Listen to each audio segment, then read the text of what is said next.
Here we go, guys. I hope you watch my video about my kitchen. I just redid just this week. So I went to see the doctor last Friday. I wish I did the video right away because right now everything is inside of my head. I don't even know if I can remember everything, but I'll try to let you know what's going on because I do not even know what's going on. Okay, I received a call, I don't know, 2 weeks ago that I had to go see the gynecologist. And I went on Friday morning, 8:30 in the morning, and then when I went there, it was a young doctor. I'm not gonna say anything after that, but if you understand me, I went to see a very young doctor, and I think she just did her residency maybe a year or 2 years ago. So I'm not gonna say anything, experience or anything. Let's leave it at that. So I went there for my fibroids, and I've also found out, I'm gonna be all over the place. I found out my fibroid, my submucosal fibroid, the one that is sitting inside of my endometrium and my uterus, is only 1 millimeters or 1 centimeters, which is the size of this, which is not that big, but it is not the place for it. So my goal was to convince the doctor that I wanted out. So we were there for at least 45 minutes to an hour. She's amazing, very nice, listening and talking and making me understand, because the first thing I told her, in a way, I didn't say that clearly. It's like, I'm not stupid. I don't want you to tell me, oh, everything is good, or we will do whatever we can. I don't want you to say you're going to do whatever you can. You're going to tell me what you are going to do, because I can't understand your language. If I don't understand, I'll let you know, but don't just think I'm not able to understand the medical terms or what's going on, what fibroid is. I just let her know right away that I know a little bit of what's going on. So anyway, I made sure I let her know that I wanted the fibroid gone. I told her what I found out, that I have several fibroids. And she told me, they said I have several fibroids because they do not count the smallest fibroids. They count the big one, and they can tell, they don't want to tell you, oh, you have 20 other little one. They cannot even see. They say several because they are probably 7 or 8 or 9 small one, which is not doing anything. And the big one that is 1 centimeter in my endometrium. So I explained to her that I was trying to conceive for 2 years. I went to see a different gynecologist. I had a polyp and he had it removed. And I went to see an RE. We went to see if we wanted to have IVF. I explained pretty much everything to her. But when I was talking to her, I didn't want to give her the impression that I was there for her to help me to conceive, because the idea for me is to have the fibroid removed, not to have her get me pregnant. Well, it would be nice, I told her it would be nice if she could help me, but the main reason I was there is to have the fibroid removed, because what can she do to get me pregnant? My husband has a low motility problem, and I am 42, almost 43 in January. She probably cannot help me. If she can help me, I would like her to get the fibroids out. But she did get the impression that I wanted her to help me to conceive. And what she said to me, she said she wants to do what I want to do. If I want to have the fibroid removed, she will do that.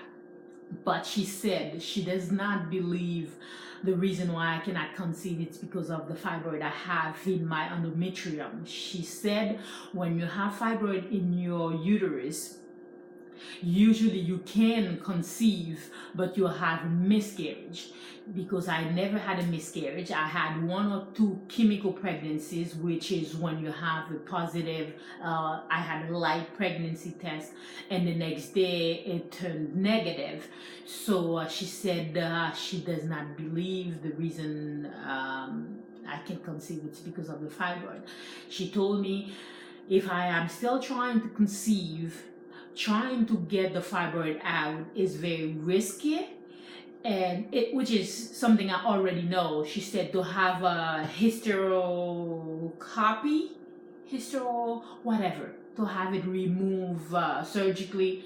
Sometimes they might punch your uterus. They might, leave scars on your uterus. They might have to remove your uterus completely. She said many times it happens, not all the time, that somebody goes just to remove a fibroid and something happened in the operation room where they punctured the uterus, and they do not have any other way to solve the problem except to take it out. And I do not want my uterus to taken out. So she said, because you want to have another child, she said there are other ways to shrink or to have the fibroids not to bother me. There is a medication, I don't remember the name, I'm telling you, it's about 4 days since I went there, I can't remember the name. She said this kind of procedure, they will stop you from conceiving. She said that kind of medication, it will take 3, 4, 5 months to completely dissolve the fibroid. But meanwhile, if I want to conceive, it will stop me from conceiving. She said because I was having a lot of problem with bleeding and blood clotting, and I'm still spotting before my period. She said the only way she could help me out with that is to put me on birth control. Birth control will make you not bleed as much as I did just the one time. And she said, again, you trying to conceive, you're not 20, and you want to conceive as fast as you can. If you go on birth control for 2-3 months, you are 2-3 months behind. So in the end, to make a long story short, she had me to sign a piece of paper where she's sending it to my past gynecologist and my RE to have all the information in all my files back to her, so she can have a better understanding of what's going on with me, why I did not conceive over the past two years. So in the end, she sent me home and she said, go think about it, and she wants to see me in 6 weeks. She's away for a couple of weeks, but she said she wants to see me in 6 weeks. So I'm here thinking, yes, I do understand what she's talking about, because I always said that. I said, you know what? I never had a problem to conceive. I conceived both my kids very, very easily within a month or 3. And this time it took me so long. Yes, the last time we went to the RE, we had sperm analysis that week. And let me tell you guys, my husband's motility was 0. So ding, ding, ding, this is, could be, has to be, must be the reason. With 0 motility, your chances are 0. You cannot conceive with 0 motility. But in the same token, motility and morphology, it's something, sometimes it changes, especially motility. You don't know what's going on, if he had too many ejaculations and stuff like that. It depends on when we had that sperm analysis done. You have to wait sometimes 3 or 4 days, to have your count and motility to really see what's going on. So I know when she has